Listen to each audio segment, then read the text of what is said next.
இது என்ன பர்த்டே பார்ட்டியா, நம்புற மாதிரியா இருக்கு அப்படின்னு சொல்லி சுந்தர்சி அவருடைய பிறந்த நாள்ல நடந்த பார்ட்டியோட புகைப்படங்கள் வீடியோக்களை பார்த்து ரசிகர்கள் எல்லாம் நிறைய கருத்துக்களை பதிவிட்டு இருக்காங்க. என்னென்ன பிரபலங்கள் அதுல கலந்துக்கிட்டாங்கன்னு தெரியுமா? பிக் பாஸ்குள்ள நான் போகாததுக்கு காரணமே இதுதான்னு திவ்யா இப்போ ஒரு உண்மையை உடைச்சு பேசியிருக்காங்க.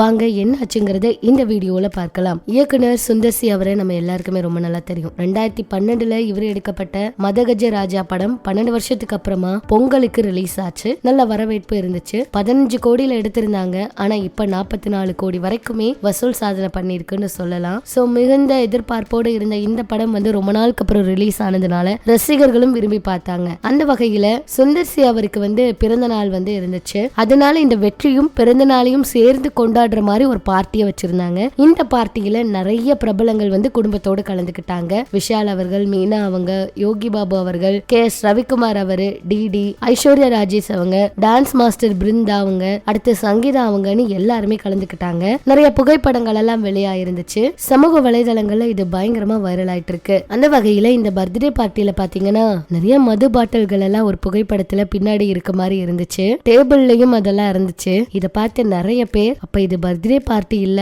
ட்ரிங்க்ஸ் பண்றதுக்குனே வச்ச பார்ட்டி மாதிரி இருக்கு அப்படின்னு எல்லாம் நிறைய கமெண்ட் எல்லாம் பதிவிட்டு இருக்காங்க. இந்த புகைப்படங்கள் சமூக வலைதளங்கள்ல அதிகமா வைரல் ஆயிட்டு இருக்கு. ஏற்கனவே மதகஜ ராஜா படம் இசை வெளியீட்டு விழா சமயத்துல எல்லாம் விஷால் அவருக்கு உடல்நிலை சரியில்லாம போனது, இப்படிப்பட்ட ஒரு சில விஷயங்கள் எல்லாம் மிகப்பெரிய சர்ச்சையாவும் மாறி வைரல் ஆயிட்டு இருந்துச்சு. இப்போ வெற்றி விழா கொண்டாடி இருந்தாலும் அதுலயும் இப்படி ஒரு பிரச்சனையா அப்படின்னு சொல்லிதான் அதிர்ச்சி ஆகிற மாதிரி இருந்துச்சு. அந்த வகையில பிக் பாஸ் சீசன் 8 ஒரு வழியா ரொம்பவே நல்லா முடிஞ்சிருச்சு. இந்த சீசன் 8ல எதிர்பாராத பல திருப்பங்கள் வரும். திவ்யா அவங்க வீட்டுக்குள்ள போவாங்க, அவங்களும் வைல்ட் கார்டுல வீட்டுக்குள்ள என்ட்ரி ஆவாங்கன்னு ஏகப்பட்ட செய்திகள் வைரல் ஆயிட்டு இருந்துச்சு. பிக் பாஸ் வீட்டுக்குள்ள திவ்யா அவங்களுக்கு வாய்ப்பெல்லாம் கிடைச்சிருக்கு. ஆனா அவங்க தான் கலந்துக்கல. அவங்க ஏன் கலந்துக்கல அப்படின்னா, குழந்தை இருக்கு எனக்கு, நான் என்னோட குழந்தைய நல்லா பாத்துக்கணும், குழந்தைய கொண்டுட்டு தான் நான் படப்பிடிப்புக்கு போயிட்டு இருக்கேன், படப்பிடிப்புக்கு போறதுக்கே எனக்கு சில சமயத்துல ரொம்ப கஷ்டமா இருக்கு, நான் விட்டுட்டு போயிட்டு வந்தா நான் வந்ததுமே என்ன காணோன்னு அவ்வளோ தேடுவாங்க, குழந்தைய விட்டுட்டு 100 நாள் எல்லாம் என்னால பிக் பாஸ் வீட்டுக்குள்ள இருக்க முடியாது,